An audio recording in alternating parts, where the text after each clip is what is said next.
Yo, and what's up, everybody out there? Hope you guys enjoy your lovely Wednesday out there. Obviously, just said out there twice, guys. I'm incredibly nervous. It's my first solo proper show on wahsup TV, so I hope you guys can really get around me amongst for this one. It's going to be a massive one. We're going to go around the league, go through all the news around the league currently and that, because I know you guys are all rugby league heads and stuff. I'll try and feed in some New Zealand Warriors news and all that in there, but currently, I just want to talk to you guys about what's going on with the NRL currently right now and all that. But appreciate every single one of you guys in the chat right now. Jazzy, Daniel, thank you for coming through, my man. Tanya, Jazzy again, Naz, and Michael. Thank you so much, Michael, bro. Appreciate you coming through as well. So, really big show on tonight. Obviously, we're going through a whole lot of news, like Jason Demetriou sacking as a coach. Luke Keary retiring was going to be the main news before, obviously, Demetriou and all that. And yeah, shout out Jazzy.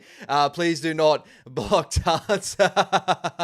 Tars, do not block Jazzy after last night's little episode there. But appreciate every single one of you guys are coming back in, guys. As I said, big day today, obviously, or big week in rugby league currently. Jason Demetriou getting sacked, Luke Keary retiring, LATRELL Mitchell looking like he may be out for Origin, depending on how that sort of situation goes, whether the NRL stop him from doing stuff like that and that. Lachlan Ilias free to leave the Rabbits. We'll touch on all these sort of things. We're going to go through our hots and our not so leagues or teams in a league that are currently going really well and, you know, not going very well. And that will probably more evolve later on as we more do these shows. You know, every Wednesday we might do the best player in the league that's on fire at the moment and stuff like that. And also we're going to finish off the show with a little bit of something special called Punters Paradise. So a couple of little value tips for you guys to win over the weekend, and hopefully you guys do. And if you do, please make sure you chuck it in the wahsup TV, you know, chat or anything like that. Really shout out if you guys have won any of my bets on the weekend. But again, guys, thank you so much for everyone coming into the comment section right now and helping me out a little bit with my show. I'm really excited. Started off doing this on every Wednesday around the league with Ash. Still not fully set with that title. I'm going to stick with that at the moment. But if you got any, you know, ideas maybe for a title of this show, pretty much just us covering the rugby league news and all that before the weekend, you know, please make sure you comment down below your thoughts overall. But I think this is a really exciting thing to do. So shout out Horsey, bro. Good to see you in the chat as well. But without further ado, we may as well touch on the first bit of news and probably the biggest bit of news this weekend. It changed my thumbnail. It changed everything. But Jason Demetriou being sacked from the Rabbitohs. Massive news on the Rabbitohs there. Obviously, the Rabbitohs are in the news currently, but with a lot of different things. You know, Latrell Mitchell's in the news. Obviously, he's coming back soon, but also talking about not playing Origin this year. Lockie Ilias is free to leave after they signed, you know, Dodds from the UK and stuff like that. So there's a lot of talking points going on currently right now at the Rabbitohs. But the biggest one currently right now is Jason Demetriou. After, you know, the couple of seasons there, he's had 2 full seasons and he's never really picked up that slack of when Wayne Bennett leaves. And this is a usual thing that happens with Wayne Bennett clubs. Whenever club has Wayne Bennett around, as soon as he leaves, they usually go in the mud, and it's really happened again. And it's really unfortunate. Obviously, we don't like to see coaches lose their head coaching role or anything like that. You know, they're all human beings. You know, they got jobs and stuff like that. But the Rabbitohs just weren't going anywhere. I think think the best they got was a preliminary final, which was awesome in that first year there under Demetriou and that. And then they've just fallen off a cliff. Obviously, last year, we all know what happened there. Started off the year incredible, beat the Panthers, beat the Broncos, beat the Melbourne Storm from memory. I'm pretty sure they had 3 massive wins. The big one was against the Penrith Panthers. And then they just fell off the cliff defensively, completely off the cliff. So, really, really sad news on, Jason Demetriou and all that, but we'll touch on, the release and stuff like that, and a couple of little notes that I've really got on that. So, again, yeah, shout out guys. Gus Gilds said, it's too soon. They were beat by top teams and they had injuries. Yeah, that's definitely a little comment there. Horsey, my bro. Maybe it was a little bit too early, but then again, there was a bit of there's a lot that really went into this. I think there was a lot of signings and stuff like that. But DH, bro, how about Kenzie getting to slip? Maybe we'll talk about that a little bit later on, guys. I'll get that towards more of the end of the show because that's a pretty entertaining news in some instances and stuff. But yeah, we'll just touch on Jason Demetriou currently right now. So, moving over to, all right, Demetriou's desperate late bid to save job before sacking revealed as Souths swing the axe. And obviously all the talk currently right now is this man that we see in the photo right here. He may be moving all the way back to South Sydney and trying to rejuvenate the South Sydney Rabbitohs currently off what their form has been lately in that. But, Jason Demetriou has been sacked as the South Sydney Rabbitohs coach effective immediately following a dramatic day of board meetings with mounting speculation Wayne Bennett will return to the club in 2025. The club held 2 separate board meetings on Tuesday before officially confirming in the evening they had finally terminated Demetriou's contract after weeks of speculation. So that was obviously massive news. Obviously, you guys, if you checked out, my little thumbnail and all that before this show, I think my biggest news of the week currently was Luke Keary, that surprise, him retiring early and all that sort of stuff. Now, obviously, this has just captured the rugby league world currently right now. Tanya, Alex Johnson apparently had a go at Demetriou for glorifying Trell's BS antics on the field. And I think this is what really started it with Jason Demetriou currently right now. And the reason why I believe that it was kind of time for him to maybe move on was more of the fact of there was a lot of big things that really happened while he was under the head coach. Obviously, the Adam Reynolds leaving the club. They did not, obviously, extend his offer that he really wanted to. I think he wanted the 3 to 4 year deal or whatever, and they only offered him the 1 to 2 year deal, and he really, scoffed at that. And then obviously the coach coming out and said Ilias will probably be the best halfback that the Rabbitohs have had. Like stuff like that really rubs, the fans in the wrong way and really got off of the wrong foot there. He got to that preliminary final pretty early on and had a really good team under him and that. And there was moments with this Rabbitohs side where you saw something special and stuff. But when they fall off the cliff like they have and not really brought it back up, after last season's capitulation towards the end of the season, you had the preseason to really try to bring back the puzzle pieces and really undo the wrongs. Unfortunately, there was not enough time for them to undo the wrongs overall. Shout out to you, Jacko. Good to see you in this one, bro. Souths have deep problems. The coach had to go after dismissal, dismal results, but it won't fix other problems. And that's the other thing too, guys, is will this fix South's problems? And honestly, in my opinion, no. Not unless they get a proper head coach that's going to go in there and fix a lot of things, as in a Wayne Bennett. And even then, I wouldn't even think Wayne is starting to it's tough to say because he's killing it at the Dolphins job and all that. But it's just, I don't think every club's solution should be just, let's just get Wayne Bennett back in there, especially the Rabbitohs. They were trying to plan for history without, Wayne Bennett there, moving on from the Wayne Bennett era with Jason Demetriou, who actually Wayne Bennett came out and had a massive support under Jason Demetriou and saying that he was going to push the club into a new era and all that. And it just didn't go that way.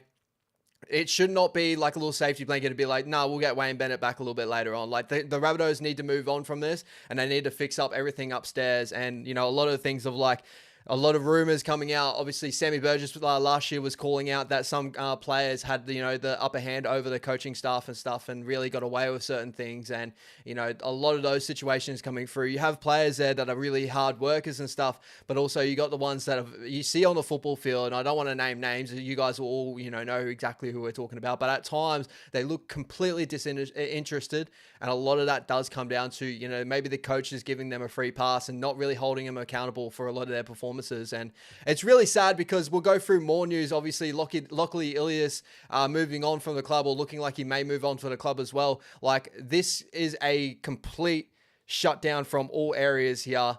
Jason Demetriou leaves, but now it looks like Ilias might be out of the door, and that whole plan of that bringing him into the new future, it may go out the window. You know what I mean? When Wayne Bennett gets back in there, I'm not too sure where his kind of view would be to bring him back there, unless he gets a lot of experienced men back. A lot of thoughts of, if Sammy Burgess will take over Wayne Bennett, if Wayne Bennett takes over the coaching job over a year, and then Sammy Burgess will come back in there. I'm not too sure if that fixes everything, but it's a really interesting discussion. But obviously very, very sad to see a coach, lose their job in the league currently right now. And shout out to you, Brody, my bro.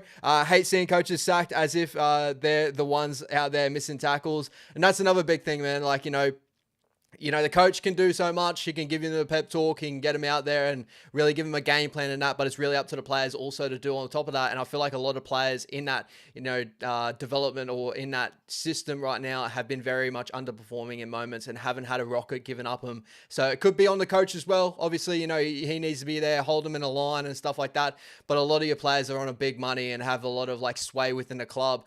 Sometimes they can go over your head coaches and stuff like that. So it's sad to see Jason Demetriou lose his job. But I think they do also need a stern head there that can really talk to these boys and get them up for games. But even then, when Wayne Bennett leaves again, if this does happen the way it's supposed to go, are they just going to go straight back to what it is before? Even if Sammy Burgess comes back, will he change that whole thing of when Wayne Bennett leaves the club, that just the club goes downhill? We've seen it many, many a times. Jazzy, I couldn't believe that they let Sammy Burgess go out the door. Sammy and Dave Ferner could have done some things together, but if Bennett goes there, that's obviously a huge bonus. Yeah, 100%. As I keep saying, it's really, I feel like I don't want to see a club just continue to be especially the Rabbitohs and that have a Wayne Bennett history, always rely on Wayne's going to come back and do what, they want him to do and change the club again, because everything, that goes in full cycles, you know what I mean? They can't just be like this for Wayne Bennett. It's 3 years, he's going to be there 2 years. And then after he leaves, get put back into a hole like this again. You know what I mean? They can't just do this. And, as I said, I will touch on a little bit more with a couple other big news coming out. Lockie Ilias is a big one for me that was touted to be the next halfback. And if they developed him better, if maybe they held on to Adam Reynolds for a little bit longer and had him kind of be the pathway for Lockie Ilias to come to the league, they would probably still have Lockie Ilias. And I still think Lockie Ilias has a ton of potential.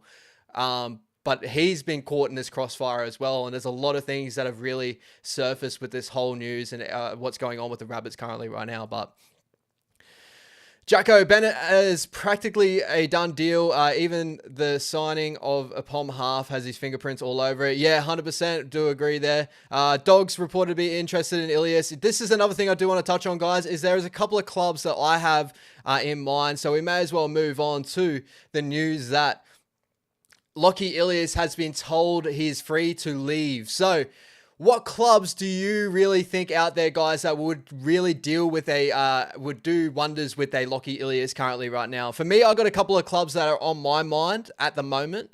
The Dragons are one of them. Obviously, if Benny Hunt leaves in the future, Benny Hunt's still getting on in his career. Maybe they need another halfback to cover that. Obviously, Armone's still dealing with his off-field issues and doesn't have a current contract with the Dragons. He's trying to reinstate that, but that's not really happening at the moment. You got Fleno there, but whether Fleno can be the guy to take over after Benny Hunt leaves.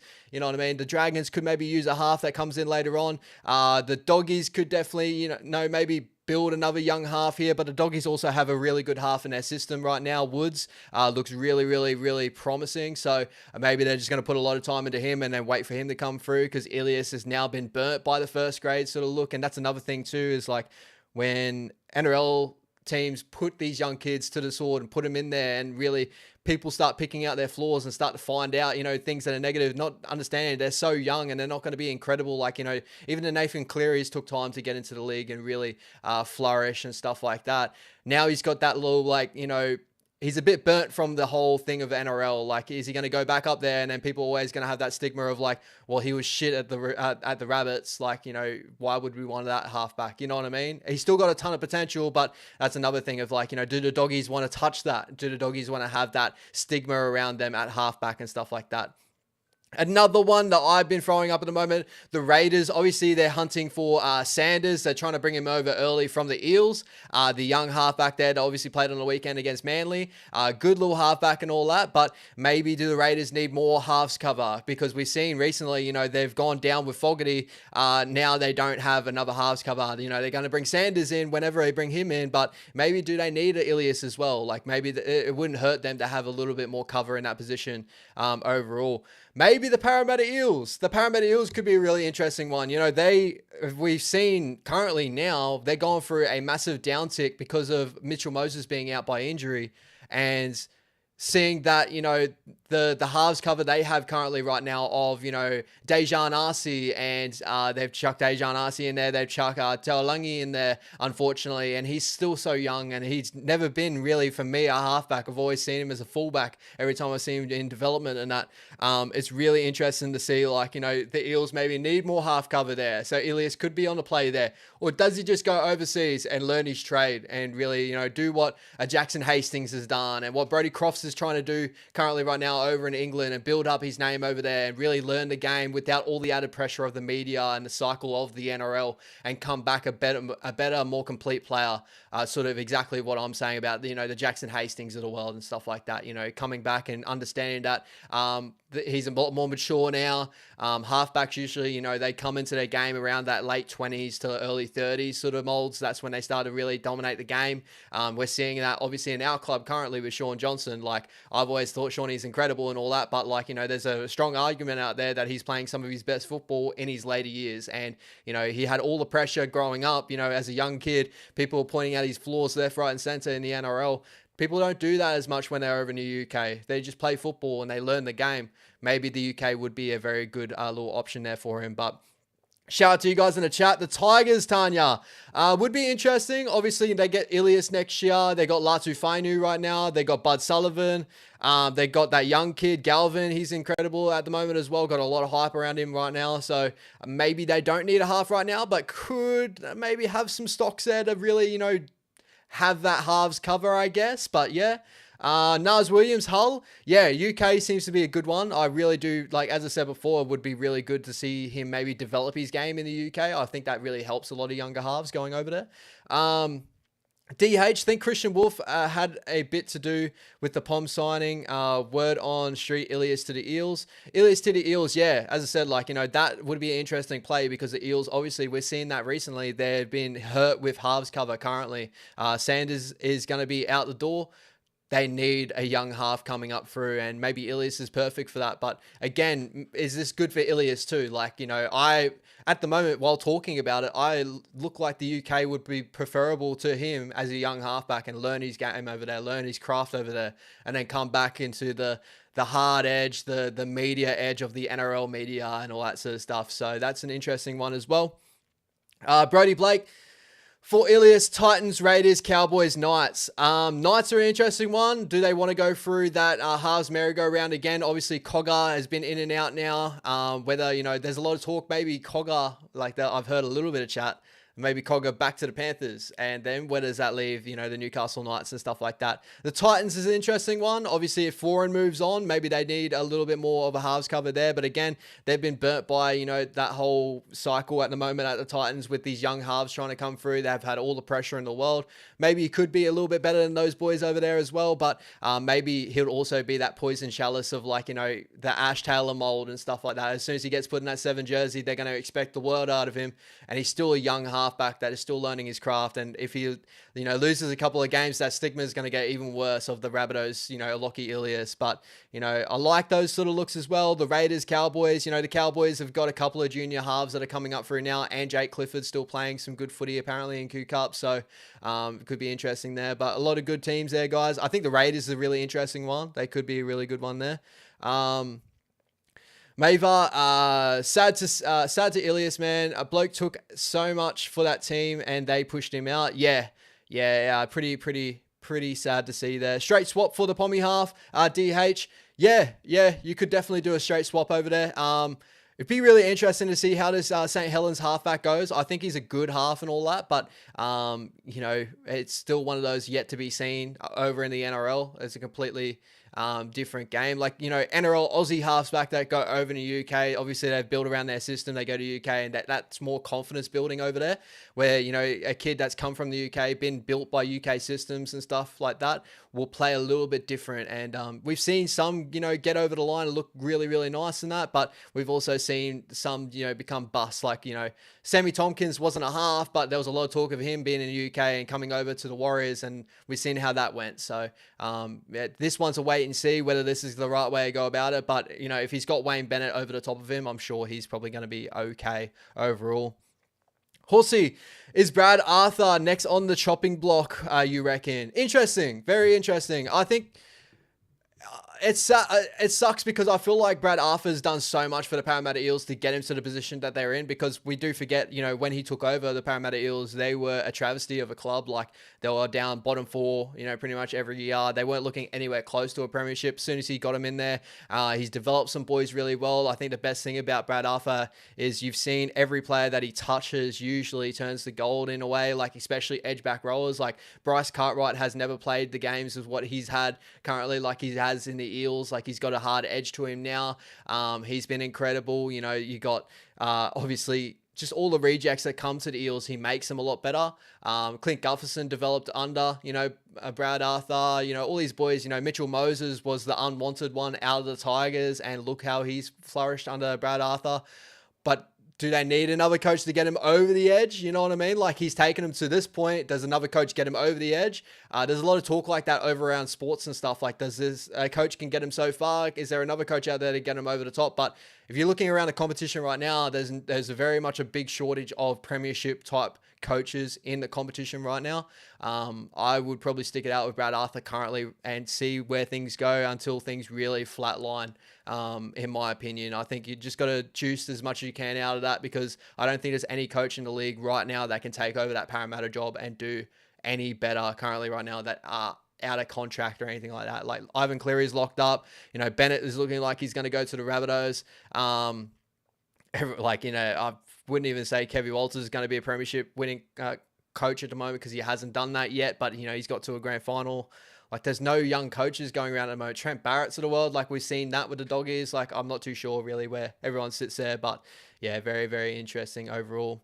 And my last little news, guys, moving on from that, we're going to touch on Latrell Mitchell might withdraw from Origin overall. So massive news getting around the league at the moment of Latrell Mitchell shocking withdrawal to revive Rabbitohs season. There's a lot of interesting thoughts around this news currently right now. Like, my thoughts overall from what I've heard is the NRL may stop that. I think the NRL has put some rules into place that people can't do this as much as what they could before in the past and that. But again, if a player doesn't want to play, I'm sure he's going to go to Madge in the background and be like, just don't pick me. Like, it is what it is. So very interesting thoughts around Latrell. Like, I know he's probably, obviously he's come off the suspension of he's got one more week of the suspension, I think, under his belt right now before he gets back into first grade. Has been out of form in, most eyes, in the competition currently right now. But we all know Latrell, when he touches that Origin stage, Latrell turns into a whole new, different beast. And I think that's a really interesting thought overall, is like, maybe like, does this hurt Latrell a little bit? Like, maybe he could find his confidence in Origin. Like, he plays with those big players, maybe learns a little bit more. But then again, we've seen a long stretch of Latrell, and when he's gone back to the Rabbitohs, like, maybe he's playing out of position. Like, there's a lot of talk around him right now. And for him to say that he's trying to focus on the Rabbitohs currently, like, I would say, just like, honestly, as a fan, I would love to see him in Origin, because as a Queensland fan, like, I want to see us beat the best New South Wales has got. And I felt like the last couple of years, we've done amazing to get over the top of New South Wales and all that sort of stuff. But still, I wanted to beat those sides of have like Latrell and Turbo fully healthy and get it over the top of those sides, because there's a lot of New South Wales fans that could still say, you know, we had those 2 years as well of having, you know, the complete domination that they had over us in those couple of years there with, you know, Turbo and Latrell absolutely firing. But yeah, it's very interesting, his thoughts around here. If you're a Blues fan, where are your thoughts at? Like, do you like hearing a player doesn't really want to play for you this year? Like, not to be that guy, but you don't hear a lot of usually like Queensland players that are going to be like, I want to focus on this and that. Like, you know, we saw Ponga do it last year, and that was an interesting one. But you know, we've seen Jack Whiten do it. We've seen Latrell do it. Is this like Jack Whiten and Latrell? Obviously, they're, you know, they know each other, their family, that sort of stuff. Like, is that sort of look at it there? Like, maybe they're sat down and gone, let's focus on the Rabbitohs. Like, where's the Blues thoughts on this? Like, you know, a shout out to all your Blues fans. Where are your thoughts overall on this? Brody Blake, suss his attitudes and effort, comeback games, and pick him at center. Watch him kill it. Yeah, I believe it'd be an interesting thought if the Rabbitohs, when they get him back, where do they play Latrell? Like, would you prefer seeing Latrell in the center or prefer seeing him at fullback? Like, in my opinion now, we've seen it over a long period. I think Latrell does some of his best work at center because he gets the ball in the best positions possible for him to do his best work. But then again, to counteract that as well, he's one of the best players for those 3-on-2 situations, summing them up. Like, we played him this year, like, it was when the Rabbitohs, I think the only injury they really had when they came into our game was Alex Johnston and stuff. The way he played with our edge, like, defense and stuff, the 3-on-2 situation look, like, you know, the cutout balls, he's got all that in his repertoire. It's just that fullback, I think a lot of people want him to get through a ton more work. And whether he's a bit more of a strike player in that center position, like he could do like everyone keeps saying is the generic, you know, everyone wants the Joey Manu type center, like, you know, one that's going to come in and do work in the middle and that. But he could do that, have a license to do that, but also sit on his edge. And when the ball gets to him, he can make those one moments bang and just really fire off. And maybe that does look better for him. Have that Jai Gray continue to play fullback, even though I rate Jai Gray as a 6, but like, you know, the way everything's looking at the moment, by all rumors, they're probably going to run with Cody Walker at 7, Jack Whiten at 6, and maybe look at pushing Latrell to center. So that'll be a very interesting look overall. Mava, with Ponga last year, he actually got rewarded with a Daily M as well as his team's playing finals footy. Yep. Who knows? There's still a long season left. Like, if Latrell chooses to do this and do this right, maybe there could be. He's got Daily M potential. It's just whether he can consistently put it together throughout the rest of the season and that. But that's an interesting thought over there. Appreciate that, my bro. Jacko, other interesting news is ex-Manly player suing the club for overtraining, which has led to him. Yeah, we'll touch on a little bit of that a little bit later too, guys, because I want to touch on also the banning of the kickoff and stuff like that. We'll get through that a little bit later on in the show. But yeah, that's very interesting news, and where this competition is going where this sport is going in that area is starting to be really sad. I think, you know, they need to lock that down as best they can. Like, it sucks because you don't want to see lawyers and all that get brought out and around the game, a game that is so tough and that could be looked in many different ways. But yeah, I got my own little thoughts about, you know, players and the way, you know, the game's going and stuff like that. So we'll touch on that a little bit later on. Jacko, Mitchell will not get selected anyway, clickbait stuff. Yeah, I don't know. Like, I believe that if he was fit and firing 100%, whether he has enough time to show that he's fit and firing within those time period of, like, you know, now before Origin is really, you know, up in the air still. But if he was fit and firing, I think the Blues would select him 100%. Like, you know, why wouldn't you want to put Latrell in that center position that he's killed, you know, us multiple different times? The only thing that's held Latrell back from that Origin arena has been injuries recently and that. And this, you know, this moment, his like form hasn't been there, but if he was a show form before Origin, I believe he is one to get picked. So I believe there is, like, you know, I don't really agree with that argument overall. That he wouldn't get picked this year. I know Critter is a big one. Like, Critter, you can fit in. Bradman Best is someone that everyone wants there in that Blues jersey and that. I'm sure we're going to talk a lot more Origin in next coming weeks, especially on this Wednesday show. I'm really excited to do that with you guys on the lead up to Origin and really get your thoughts around Origin. But feels really early, but, like, you know, still, you know, having these news stories come out, feel like it's very, very interesting overall.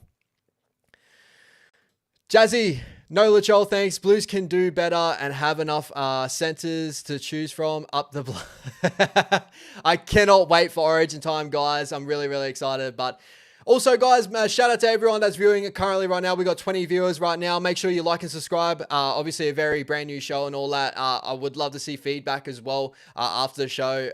Make sure you chuck in the comment section down below. If you've missed anything that we're talking about today, please make sure you re-watch the show. That is on wahsup TV and on my current channel right now. You feel free to re-watch it and all that. And also, as I said before, comment down below your feedbacks overall, things I can fix up on. I'm willing to grow. This is going to be incredible for the future overall. Niles Williams, Lomax is going okay as well. 100%. Lomax is there. For me, if I was to pick my Blues backline to start the season right now, like Brian Toto for me is a shoo-in for sure. Like he has to be a winger there. Now it's just throwing up whether you go with the old of Josh Adokar or you go with the new sort of look of, a Zach Lomax or like Joseph Soliti's getting thrown up a lot. But for me, in form-wise, I would sway the way of Zach Lomax. I think Zach Lomax's like kick chase game has proved something. His effort and all that is really, changing a lot of people's view on Zach Lomax currently right now. So I'd probably pick, Toto, Lomax on my wings. And then when you're looking at your centers, like if LATRELL was fit and firing, 100%, I'll put LATRELL on my left side center, my right side center, Stephen Crichton, in my opinion. If LATRELL's considering a withdrawing and maybe he's not fit and firing even then, you could probably go Critter and, Isaac Tungo maybe for me has a little bit of a debate there. You got Braden Best has done it in the past as well. He's, not in like scintillating form currently right now, but he's in good form. There's a lot of ways you could definitely go about it. Fullback wise, there's a lot of throwing up of like Tommy Turbo. There's throwing up of Dylan Edwards, James Tedesco, Scotty Drinkwater. Before the season, I would have, if I was a Blues fan, I would have gone with Scotty Drinkwater. I think Scotty has that, he's got that new evolution of the game of like out the back plays, 3-on-2 situations, the playmaking at fullback, sort of like what a Reece Walsh can do and stuff like that. And I felt like the Blues seem very limited in that area, game plan wise. But looking at it now, I'm looking like, it's looking like Dylan Edwards might get the jump in that spot. If not him, it's probably Tommy Turbo. So you're probably looking at Tommy Turbo, Toto and Lomax on the wings, Critter and LATRELL or Tungo or something like that, or Braden Best in that center role. But I believe, Tungo is going underrated too. Like I believe he should be there overall. Jacko, but he ain't fit and firing, quite the opposite. Yeah, 100%. Like, then again, it's been a limited game sample of him to start the season. Definitely been very disappointing on his standards. I felt like that first game against Manly, he was actually really good and up for the challenge. Like, he looked like he was up for the battle. Then his form seemed to dip significantly. And then when he came those, a couple of really bad moments against us, I think that was round 6. Overall, round 6 or whatever, definitely turned it the other way around. But we know LATRELL, like, I know there's a lot of thoughts around LATRELL currently right now, but when LATRELL's fit and firing, right, and what I mean is within a certain period, if he gets 3 or 4 games in a row of looking like LATRELL that we kind of know of, or we see any look of that, I wouldn't be surprised if the Blues go, yep, here's the jersey. Like, he's that good of a player. I think a lot of it right now is he's mentally just not there currently, but there's going to be a lot of thoughts of it coming up in the future overall. DH, Pups, Toto, Tungo, Critter, Turbo, Lomax, Luai, Cleary. Yeah, that would be an interesting look. I'm not sure about Papenhuyzen at fullback currently. Like, I think Papenhuyzen incredible and all that, but let Papenhuyzen get back into like a season without injuries and that. The other boys, I feel like at the moment that have jumped him in the pecking order of like a Dylan Edwards and stuff should be good there.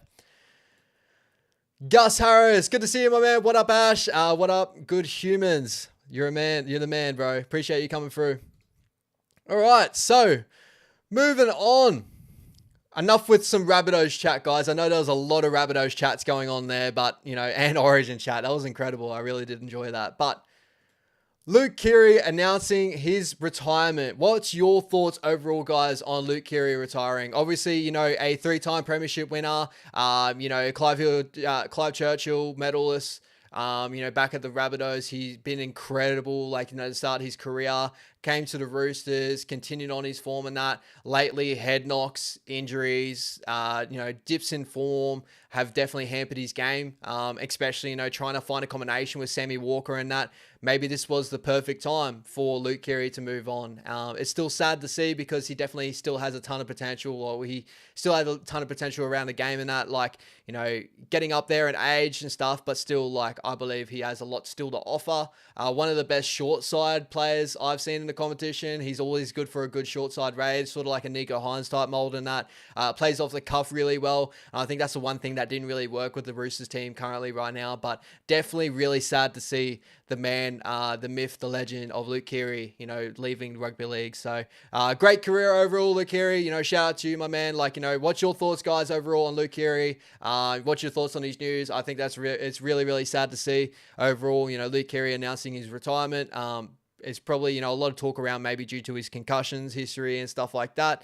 But yeah, 32-year-old, only re-signed with the Roosters in February with a 1 year extension, but had a change of heart. I believe, looking at it on the outside, maybe this could be the best way to go for the Roosters. It just boosts their, salary cap. They'll probably get, Sanders Smith in with Sam Walker and maybe look around the league for someone to replace, or even build from beneath and put a lot of money into some really big buyers. You're hearing everywhere in the news, they're trying to chase for a center of Cobbo or Katoni, or they're just hunting around the league for players they can throw money at, and they've got a war chest now, which is actually really scary. The Roosters have been known to run around and just make big deals left, right, and center, and I feel like we're going to see a lot more of it in the future after this. But touching on Luke Keary, man, absolute champion of a player. He's done amazing things in the game. I hope he's doing okay, and I hope it's not anything crazy medically related, as in too many head knocks and stuff like that, because we don't need another sort of look at that around the league at the moment. But also, I just hope for his well-being, because for him to retire at 32, definitely a sad sight to see there too, guys. So shout out to you, Warriors NRL fanatics. Appreciate you coming through, my man. Love to see you in the chat overall.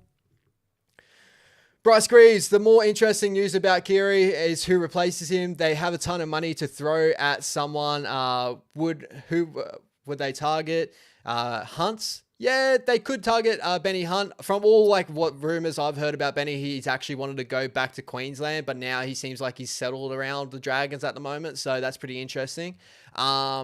Around the league currently right now, players coming off contract, I feel like they could have got in early if they wanted a Jerome Luai and stuff like that. If this happened a lot earlier, maybe they could have thrown a bit of money and put their hat in the ring there. Obviously AFB, if that contract and that wasn't resolved by then, maybe they could have picked up AFB, and could you imagine that with Hardgraves leaving the club and all that. So the Roosters are in a wild predicament currently at the moment. I'll probably do a video on it a little bit later on, judging on how their form goes, because currently they are finding their form. Obviously after the weekend's result, they've absolutely creamed the Dragons and that, but they're in an interesting place now. A lot of their players, very similar to what we thought to start the season with the Warriors. Obviously, Sean Johnson, probably, on his last legs, sort of at the end of his career sort of look. Tohu, how much has he got left in his legs? The Roosters have got that same storyline running right now. Luke Keary's last year, Hardgraves last year, Suolii's last year, Joey Manu's last year.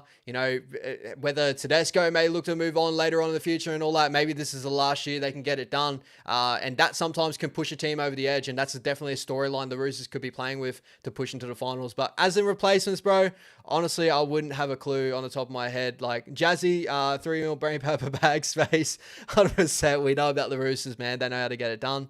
But yeah, at the moment, I couldn't think of too many replacements around the league that are coming off contract. I'll probably look into that a little bit later on. I feel like that's definitely an interesting topic. But maybe we should give this time to Luke Keary announcing his retirement and give him a little bit of time over this. DH, can AFB play Origin? Is he eligible? From my knowledge, I think he's ineligible due to playing a Kiwis game or a junior Kiwis game.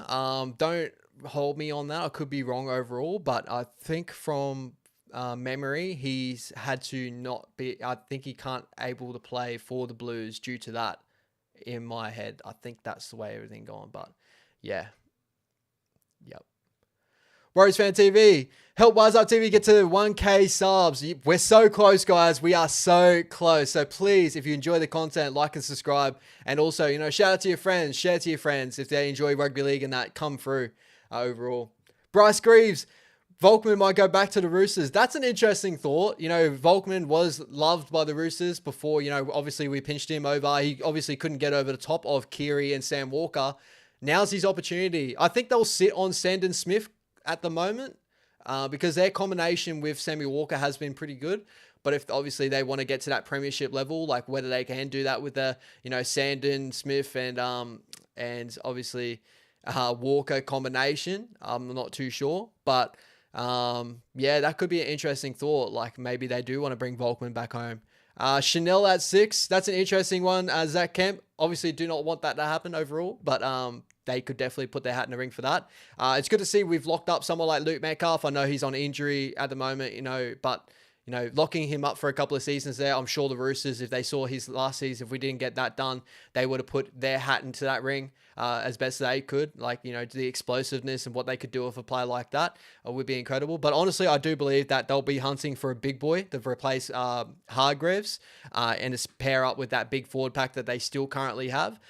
Then they'll probably look at around a 6 and a center or a backline player that can replace those ones there. So knowing on their junior grades, they got a lot of up-and-coming players as well, a lot in that back line, so maybe they can keep those guys. Like, Smith has been out with injury currently right now, and there was times in trials in the preseason that he was either going to hold out Suoliti, so those are interesting looks for the future as well.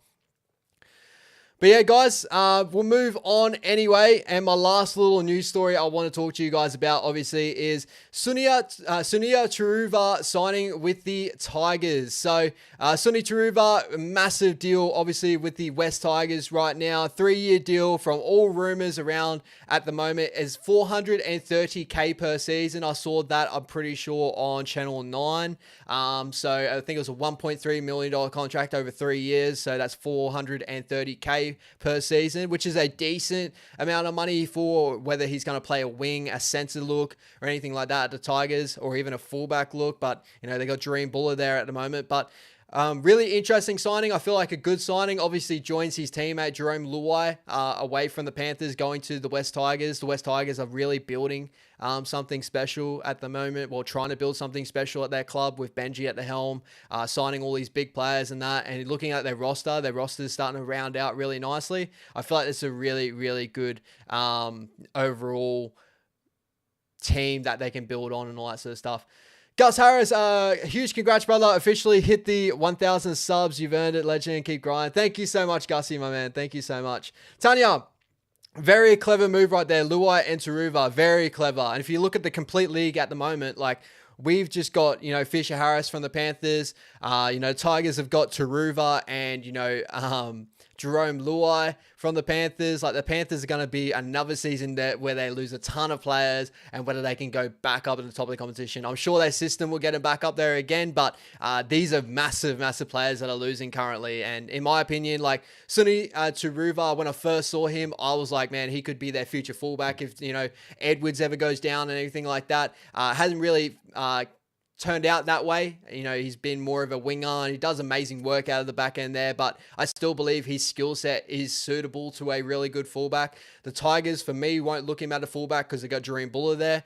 There's a lot of talk maybe he could play in the centers. They got, obviously, Olem on one side. Maybe they can play Turuva on the other, center position. They still got Stafford Tor and all that. I think he's trying to get his way back of injury and that, so maybe that wouldn't be a look there. And he could definitely play on the wing as well, losing Junior Tupou at the Tigers. Sunia Turuva is definitely a really good signing to really put into that position there. But still, I would love to see Turuva go to a club that can put him at a fullback. I reckon that would be incredible to watch, because seeing him in Fiji playing in that fullback position, he was incredible. But, Jerome Buller has really, come through and really taken that spot off him, both off Fiji, and now by the looks of it, he'll probably keep that spot over the West Tigers. So really interesting look overall, guys. So, comment down below where you think Sunia Turuva may play in the future for the West Tigers overall. Bryce Greaves, Didn't see that coming. Money must be good to lead the Panthers. As I said before, bro, the rumor is 430K per season. These are all rumors. Obviously, you can't know for sure the players' contracts. They aren't out in the public and all that sort of stuff. But from all rumors, 430K per season. So it's okay. It's not amazing. It's not like up towards 500-600Ks that we've seen get thrown around sometimes for wingers, centers, and stuff like that. The 430 is actually a pretty reasonable one. From rumor too, I'm pretty sure the Panthers were only going to offer him about 300, 350 or something like that. So, and obviously we saw him get rest over the weekend. Apparently that came down to his mental after this whole contract debacle and, you know, what happened there. And obviously he needed time away to really rejuvenate and come back. And he's back in this weekend. So really excited to see him back this weekend. DH, underrated player that stands out this season, AJ Brinson. Man, he is explosive. 100%, man, 100%. Warriors, NRL Fanatics, it's great. A great signing for the Tigers. Penrith losing a few this year. Might be the last crack at another premiership for them. Yeah, it might be, bro. It's just like, if we don't want to be the ones to really say that too. It's like, you know, they could definitely bite us in the ass. Like, you know, I know the Melbourne Storm haven't won premiership since, what, 2001? I think it was 2020.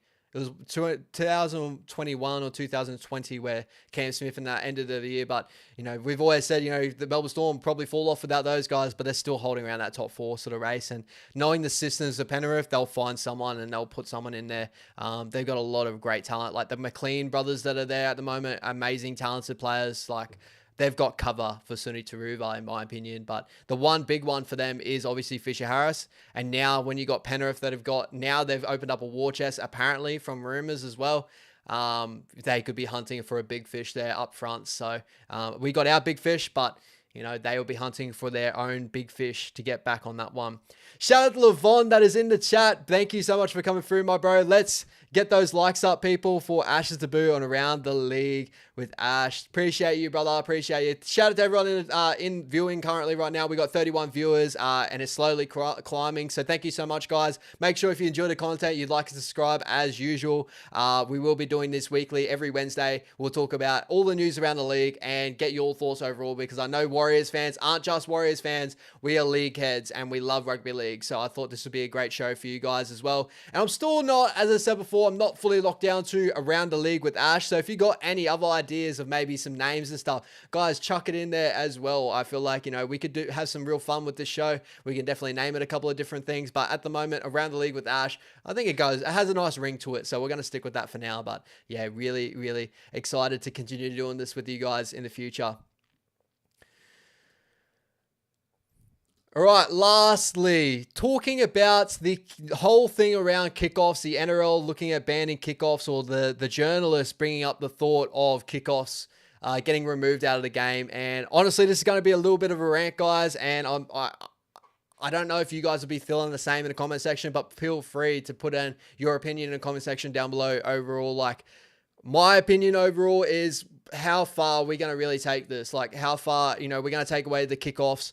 Where's that going to lead us? Like, what else is going to get taken out of our game? You know, the rugby union has dealt with setbacks over all their rule changes and stuff like that. You know, the tackles around over the shoulder waist and stuff, you know, the chest waist, and red cards for that. And we don't want to be a game that really relies on changing our rules due to, like, I guess, the doctors, stuff like that. I know that sounds horrible to say, but in my honest opinion, right, these players get signed, they sign a contract, they know what they're getting into. I'd love to see them actually, you know, maybe put it in the contract and that overall. Like, some of the best clubs, some of the best sports around the world are contact sports. Like, the UFC has grown so quickly over the years.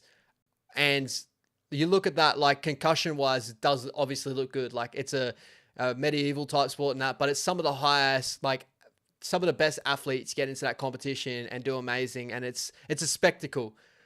NRL is one of those sports. I think every player that plays NRL, rugby league, footy in general, Like when I played footy, I understood that there was going to be risk to what I was doing. Like I had a story, right? So I played my first game of under 20s for Narangba, right? So if you're around the Brisbane area, you know where Narangba is and all that. Shout out to Narangba Rangers and the stuff. But my first game of the season, understanding the risk, we went up against these big, boys from South Brisbane of Waterford, just these big boys. Our forward pack were not up to it in that game. And your young boy that was playing wing in those days tried to do some work for the middle. I got chopped. I got hurt really badly after a couple of really nice hit-ups and stuff, and ended up putting myself in a hospital, and I cut and bruised my liver. I ended up being a night in ICU due to that overall. But I still returned to footy after that. And I feel like every player that goes into that football field understands the risks. You can break arms. You can get your head taken off. There's so many different variables that can happen on a football field. But you understand that because you got love for the game. And I feel like every player here has love for the game. And overall, why are we changing this? Why do we need to change something? Obviously, concussions is a big thing, but you can get concussions from multiple different situations around, soccer's dealing with concussions with the heading of the football, and you can't take that away. There's some things you can't take away, and overall, now it's becoming a thing of sometimes being too safe is a detriment to a lot of different things and can even be unsafe in itself, if you understand what I'm saying.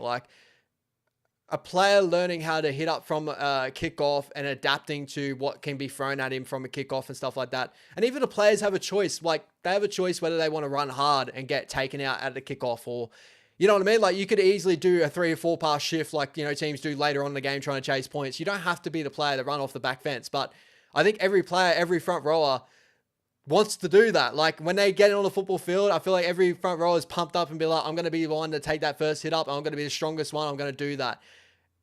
I always go back to overall, you sign a contract, you get paid good money, you understand the risks of football. In my opinion, every person out there understands that when they're getting out on a football field, there's a ton of risk. You could possibly pass away on a football field. We've seen a tragedy happen like that. Currently, we spoke about it today.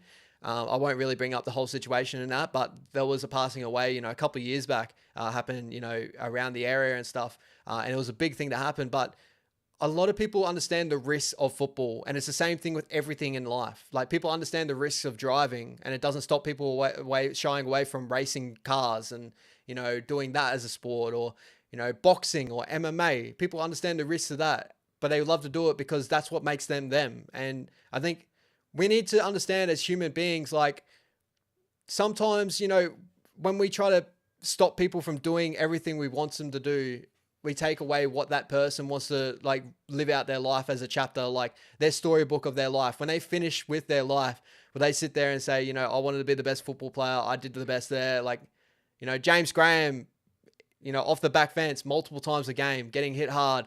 He used that as a badge on his chest. He'll probably, when he, on his deathbed and that, there's going to be a lot of the rugby league community will be around him, and, they'll love him, and he'll be like, I did everything I wanted to do in rugby league. And it is so sad to see all these, talks around a lot of,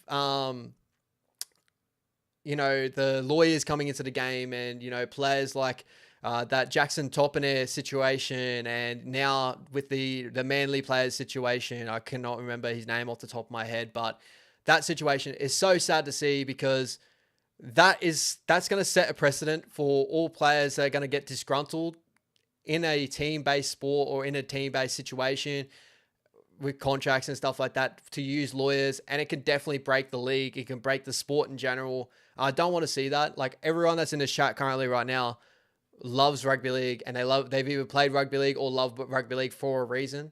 And I think we all understand the risks of getting out there and playing football, and the risks of just living your life. I understand the risk every time I jump into my car and go to work. I could definitely get into a car crash tomorrow. Bang, I'm gone.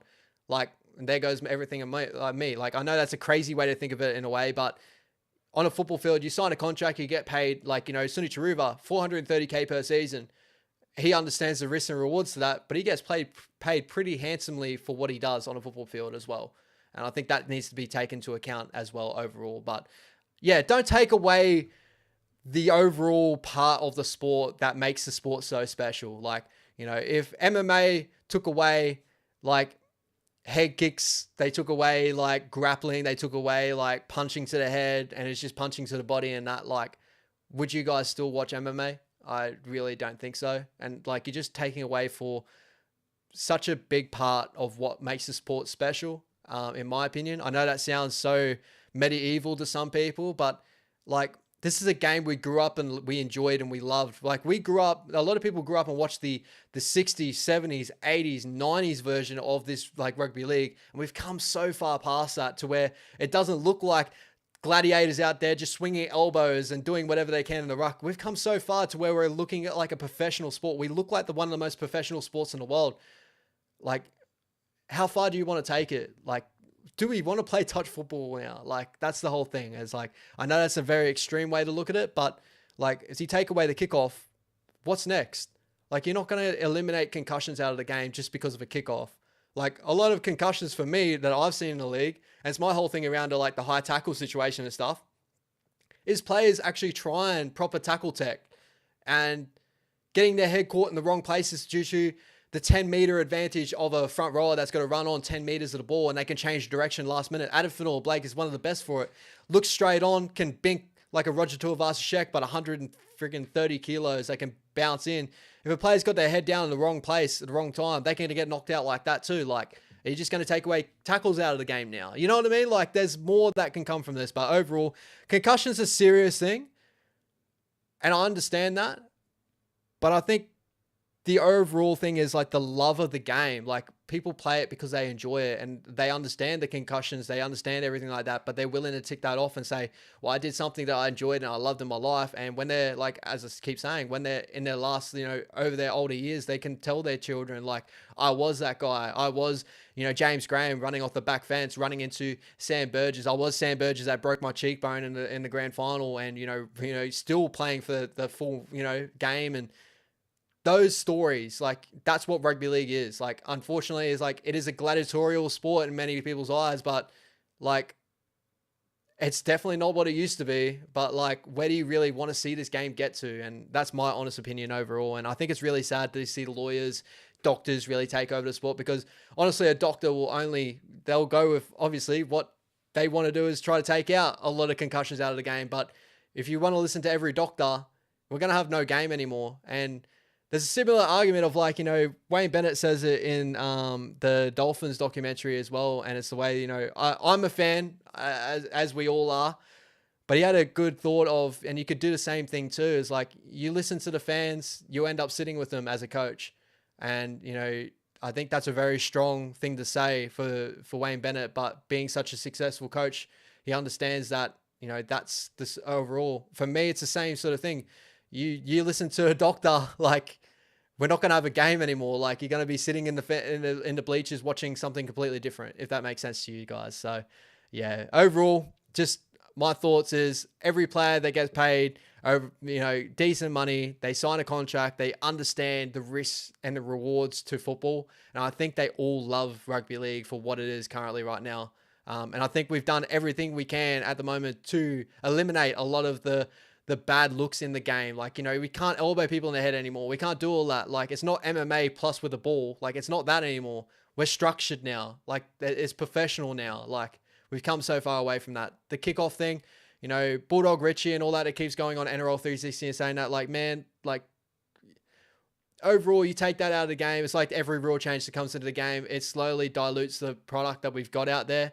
And, Origin, everyone tunes in to watch the first sit-ups of Origin. Like, what happens now? Like, are we just going to have a tap, 20 meters out to start off Origin? You know what I mean? Like, it just doesn't feel the same. It really wouldn't.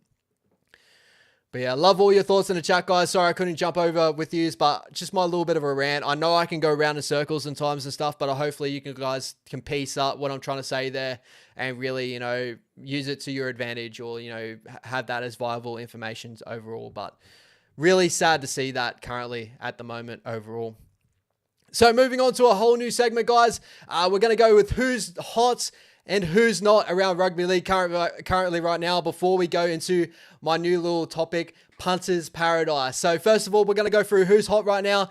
And for me, the three teams that are currently the hottest in the competition right now, number one for me, would be the Brisbane Broncos. And these aren't really ranking right now. Like, it's just overall the 3 hottest teams. But my first team I want to touch on is the Brisbane Broncos. Currently 3-0 in the last 3 games, averaging 32 points per game, which is a massive, massive tick for them overall. Their attacking potential is on a different level, conceding 11.3 points per game in that rolling 3-game average. So they have only played the Dolphins, the Raiders, the Tigers. To a lot of people, they aren't, top, competition overall. They aren't really. But still, you can see the talent. You can see, the attacking prowess of this side. Like, this side's got so much potential in attack. The only thing that hampers them a little bit in games at the moment is their errors. And will that kill them in the big games? And, we saw that argument's been played with them all the way through, and it kind of proved dividends in that last game in the GF against the Panthers, even though they switched the game around too. Like, that was a mental game. But right now, the Broncos are firing and they're looking absolutely incredible. So, I got to give the Broncos a who's hot right now. My next team right now is going to be the Cronulla Sharks. And for me, one of the most hottest teams in the competition right now, if not the hottest team in the competition right now. I understand they haven't played a crazy top-fledged team right now of like the Melbourne Storm and that. They played us to start the season, but a lot of people are really jumping off us being as a top-fledged team. I still believe we are, but you know what I mean? Like, overall, they still haven't played the Penrith Panthers or the Brisbane Broncos. They've had a really bad loss to the Tigers that people keep in their memory. But currently right now, they're averaging 38.6 points per game after obviously the big smashing of the Raiders. But in the other 2 games there, their attacking has been absolutely incredible. But the most key stat to the Cronulla Sharks right now is they've only conceded 9.3 points per game in their last 3 games. That's a massive tick for the Cronulla Sharks. And if they can figure that out around the big squads in the competition, like the Melbourne Storms, the Penrith Panthers, they may have found a formula to be a top 4 team in the competition right now. So have they found their rock hard defense right now? It's still yet to be seen when they go up against a heavy attacking team of, they played the Cowboys and they've done a good job there. But, when they come against the Broncos, like, do the Broncos find out a weakness there and really attack them at their weaknesses? But, Nico Hines has stepped up his game defensively. They've had a couple of ins and outs currently right now. Like, Britton Nakora has only came back off injury and, he's starting to get back into form now. And Teague Wilton has been in and out of the squad due to injury. They've switched out Iro and Talakai. And they're still, playing great football. So a massive tick for the Cronulla Sharks right now. They are definitely hot currently in the competition. And my last one is the Melbourne Storm, because I do honestly believe, like, every time I see Melbourne at the moment, I'm waiting. I feel like they're due for a loss. But I think the biggest tick you got to give to the Melbourne Storm is they just keep winning games no matter what. Like, my whole argument is, like, for me, Melbourne they've put amazing performances together, but they haven't looked so controlling as what they usually do. Overall, I feel like that Rabbits game was probably the best look at that. But even then, you know what I mean? But they're still 3-0 in their last 3 guys. Attacking wise, they're averaging 29.3 points per game, conceding 15.3 points per game. So great stats overall there. Not as good as the other 2 teams that I currently touched on before, but definitely really, really good signs overall. And in their 3-game average, they've beaten the Dogs, the Roosters, and the Rabbits. The Roosters in there is a big one to circle. That's definitely a big knock. And also the Dogs one is actually starting to become a really good little win, currently comparatively to the rest of the competition right now. The Doggies actually got a top 4 defense off memory currently in the competition right now. So for them to average around that points at the moment is actually a really big tick for the Melbourne Storm. But as I said, the massive tick for Melbourne right now is they just keep winning games. And even if I feel like they're due for a loss, these little wins will help them a little bit later on overall. I don't think they've been burst out like, you're seeing them and go, they're tick, premiership, there it is. Like, that's them. Not yet. Still too early in the season and stuff, but all these games that just keep winning by the edge of their teeth, like the Broncos game against the baby Broncos, didn't look incredible in moments in the game, but they also had moments where they brought it all the way back to end up pipping the Broncos. Like, that's a big tick. Against us, the same thing. We dominated them for a decent period that game. By the end of it, they brought it all the way back within 3 minutes. Bang, they beat us on a siren, and they get the win on the piece of paper when we obviously got a loss on that paper there too. You know what I mean? Like, they're winning games, and that's the big thing with the Melbourne Storm. So they're definitely hot in the competition right now. Moving on over to who's not hot currently in the competition overall. First of all, obviously, is the team that we spoke about just recently there, the South Sydney Rabbitohs. Currently aren't hot in the competition right now. 0-3 in their last 3 games. Their 3 performances there, obviously the Warriors, the Sharks, the Storm, they had a bye in between there as well before the Storm game. But at the moment, only averaging 15.3 points per game, which is so far away from a Rabbitohs team that we know of, like the attacking prowess of that left edge and stuff like that. It's so far away from that now.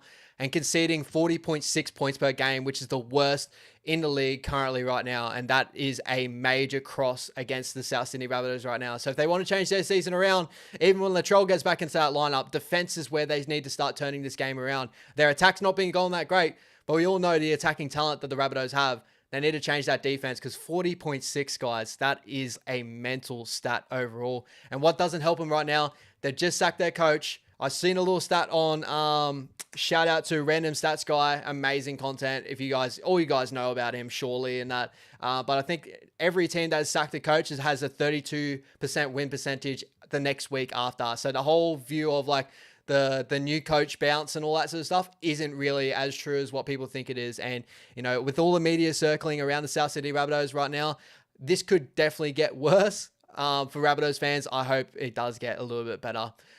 My other not right now, who is definitely on a little bit of a slip and a downtrend, and it's still a little bit early, but it feels like they have maybe hit a wall currently right now, a couple of injuries that have hampered them. But my next one is the Canberra Raiders. And the big one for the Canberra Raiders right now is they've only averaged 10.3 points per game in their last 3 game average. They've won one of those last 3.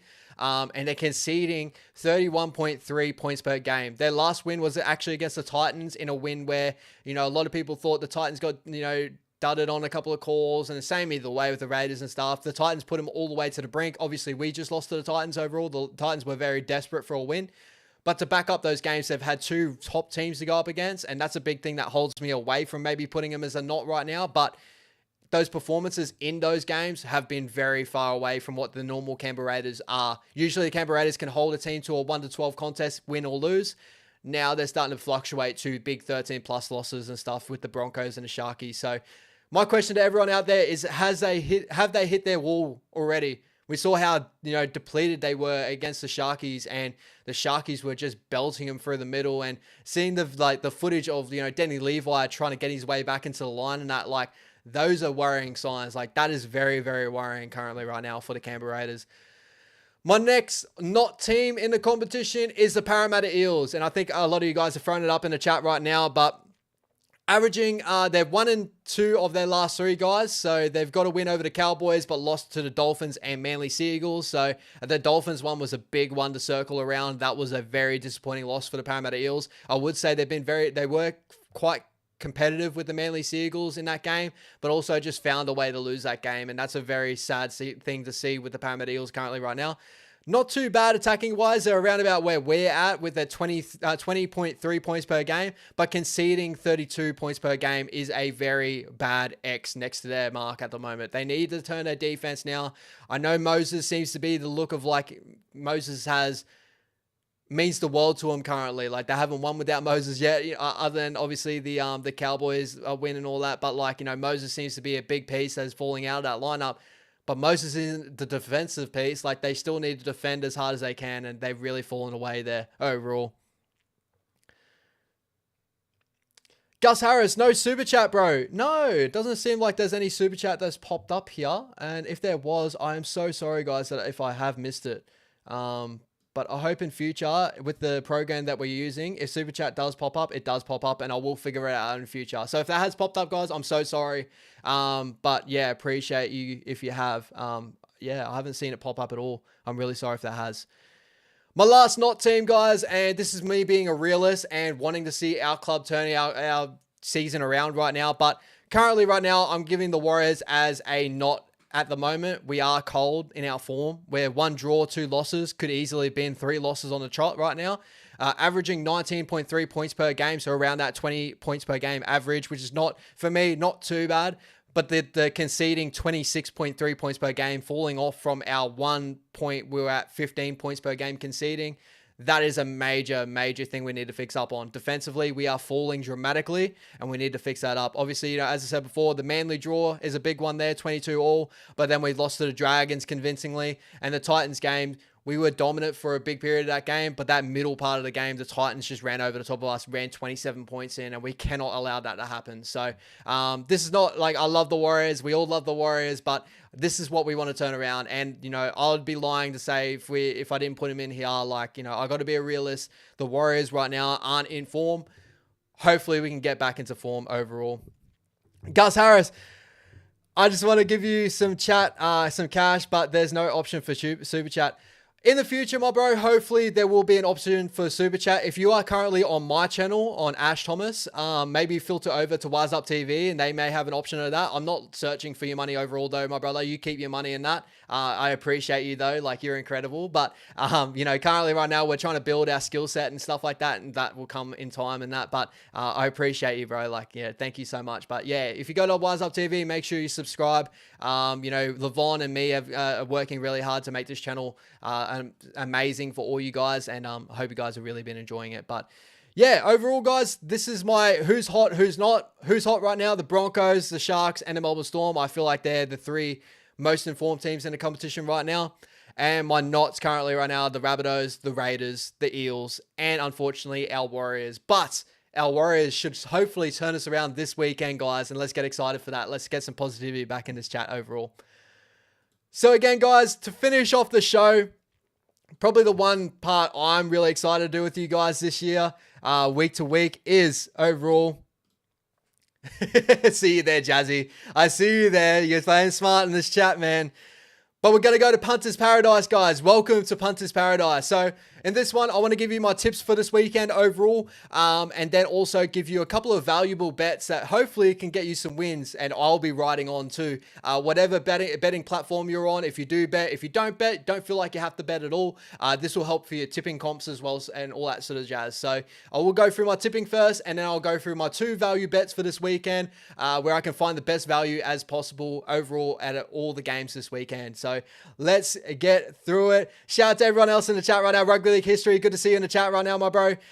Thank you so much, man. But let's start with the first game this weekend. We got the Rabbits versus the Penrith Panthers. My first tip this weekend is going to be the Penrith Panthers over the Rabbitohs. I think we're all sort of sitting right now. I would love to see the Rabbitohs get back into form and maybe get a win over the Penrith Panthers, but I just can't see it. Like, the Penrith Panthers defensively will hold them out as best they can. As I said before, currently the Rabbitohs are averaging 15.3 points per game in their 3-game rolling average. The Penrith Panthers will lock that up for dinner. You know, they'll lock that up by halftime and they'll be done by it. So Penrith Panthers right now, not too much value going on there. $1.14 currently on Sportsbet and all that. But Penrith Panthers over the Rabbitohs.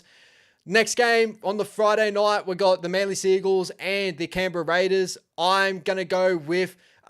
in this matchup, I'm going to go with the Manly Seagulls. I would love to see the Raiders get back on a winning track as well, guys, but I think they're losing a lot without Jamal Fogarty. Jamal Fogarty led the competition in kick meters before this. I think that's definitely helped them defensively as well, you know, reset in opposite ends of the field and not do a lot of work in that middle to their goal line.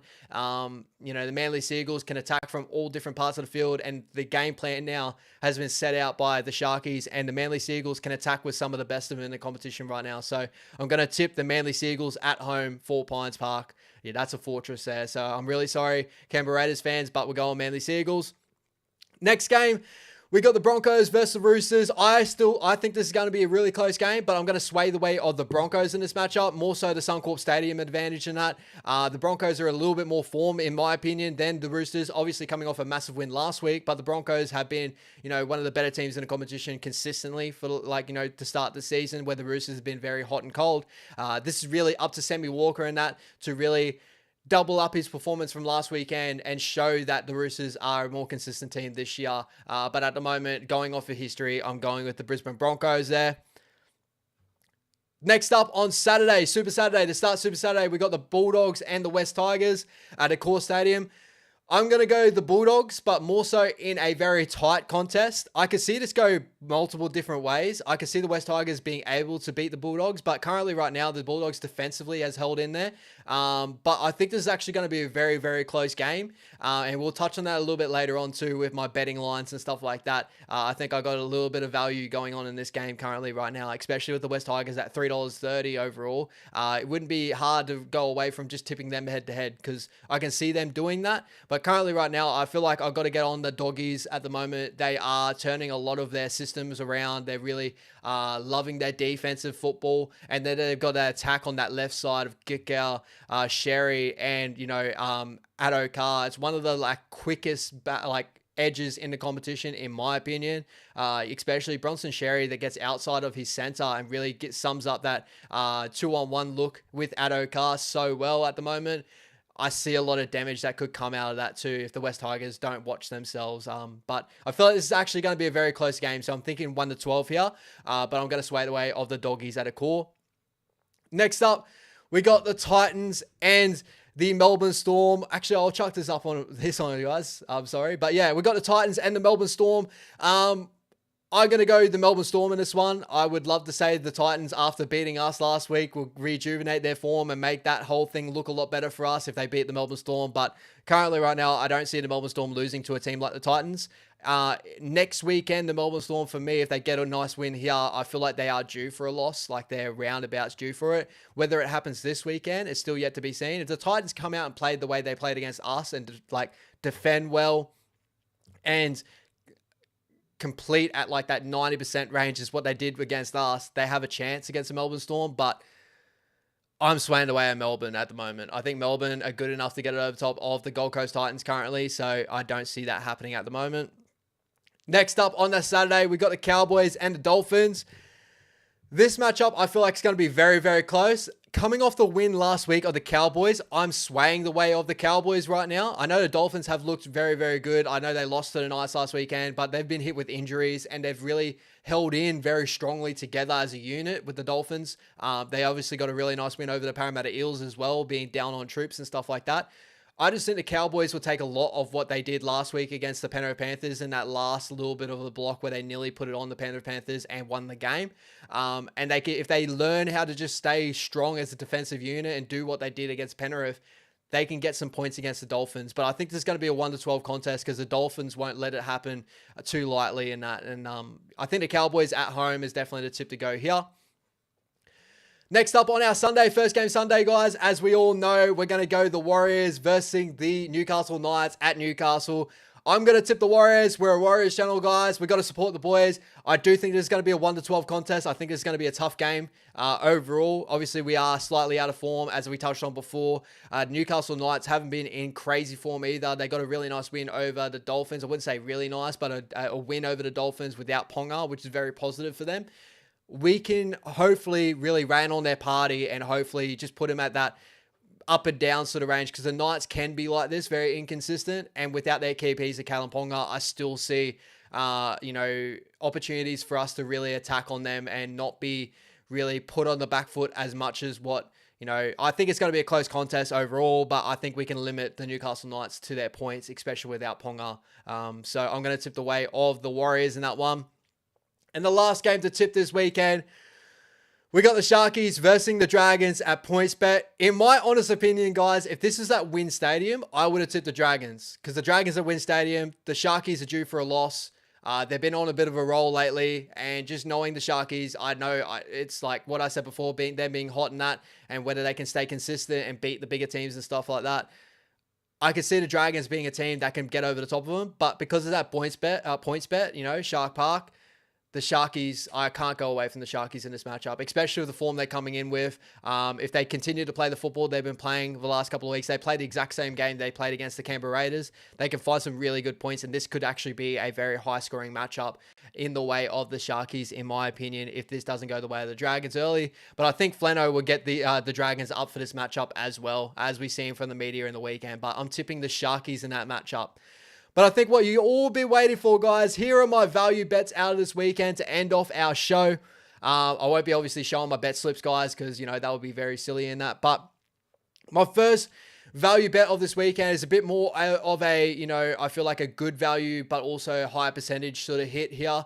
Overall, I'm looking at the Roosters and Broncos game. I do think that's going to be a lot closer game than what the line actually gives out right now. Currently, right now, it's an 8.5 point line to the Broncos negative. And, if you put that positive to the Roosters, at 8.5 line there. And then looking at the matchups and the try scorers that you can add to those multis, I'm liking Daniel Tupou. I think he's at a $2.30 sort of look at the moment. Very good price there for Daniel Tupou, a very high scoring winger.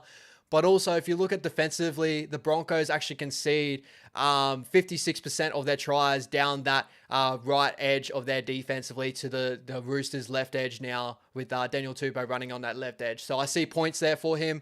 So we're going Roosters at the line, $8.50, $8. Roosters at the line, 8.5 points. Daniel Tupou to score a try, and the other one is Dean Mariner to get your bonus bets back, no matter depending on what betting platform you're playing with at the moment. But Dean Mariner has scored, I think, 6 tries out of his 6 games, like a very good hitting rate. I think they scored 3 first try scorers in those 6 games as well. So obviously he's very much a really good attacking piece for the Brisbane Broncos, and you'll get $7.50 for that overall, guys. So if you go to your betting markets at the moment, Roosters at the plus 8.5 line, or whatever line you got going on there, I would say around that 8.57 look is where I'm sitting. I think there's going to be a 1-6 sort of matchup here.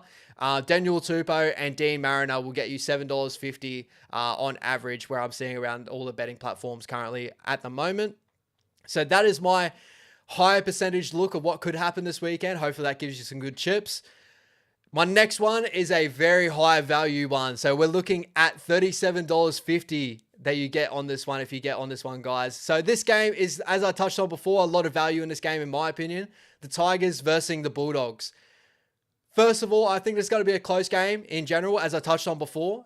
So I'm looking at the Tigers plus 7.5 line. I really do like that. I think that's going to be a close game. Their most recent game last year, I think it was within 4 points. I think I can see very similar things. You know, Doggies are a good defensive team. They've got some good attack as well in that, but I feel like the Tigers have grown from the last couple of years. I know it's like kind of tough to see that after the Broncos performance and stuff. But overall, I still think in this matchup here, just the Doggies-Tigers matchup has always been close. They've always had a feeling in that matchup. I think it's going to be a close one. So the line at 7.5 points, I like that. I'm going to go with Isaiah Papali'i on the right side because the Doggies have actually conceded 67% of their tries on their left side defense of Viliami Kikau, Birdo, Sherry, and Adokar. So that's their worst defensive side overall. Actually, Viliami Kikau still, I think, averages a top 5 missed tackles in the competition right now. So I'm going IPAP. If you haven't been on IPAP the last couple of weeks, I think he hasn't crashed over in a little while. So IPAP, I think he's sitting at about $5 on odds at the moment. So you can go head to head on an anytime try scorer. But going him, and I'm going to go Api Coruscant just to juice it up a little bit more. Obviously, Api Coruscant missing that, one last weekend that everyone was like, whether you dropped it or not. Hopefully he gets back over to chalk this weekend, and that gets you $37.50, guys, for this weekend. I think that's a massive value there. Really juicy. 2 try scorers you need in this matchup. And then also the Tigers just to hold on to a 7.5 head start. And that's what I really think. I think this game will go to a 1-4 sort of contest, 1-6. And that holds within our line here. And then obviously Isaiah Papali'i, hopefully to crash over on a short ball there of Aiden Caesar. And Api Coruscant in behind the ruck of tiring forwards, and that if the Doggies forwards are out on their feet, maybe a couple of injuries in the game, Api Coruscant out at dummy half. I feel like that's some good chips there. $37.50, guys. So I hope you guys enjoyed that running into your weekend overall. But that would be the end of our first show, guys, of Around the League with Ash. Hopefully you guys enjoyed overall. I know this has been a massive show to start with, an hour and 30. It's not too big, but like overall, I feel like it's been quite a good show in general. I will continue to grow my skills overall, guys, and make this a bit more flushed out. Maybe get some graphics up here and work on a couple of things. But I hope you guys enjoyed overall. We're just talking to me about this news around football right now, and I appreciate every single one of you guys in chat overall. Like, you guys are absolutely incredible. You help me so much. Like, to keep the chat pumping just helps me as a creator just to bounce with you guys, because if no one was chatting in there, like, I feel like this could get very stagnant very quickly. So you guys are the key. Thank you so much, guys. I appreciate every single one of you.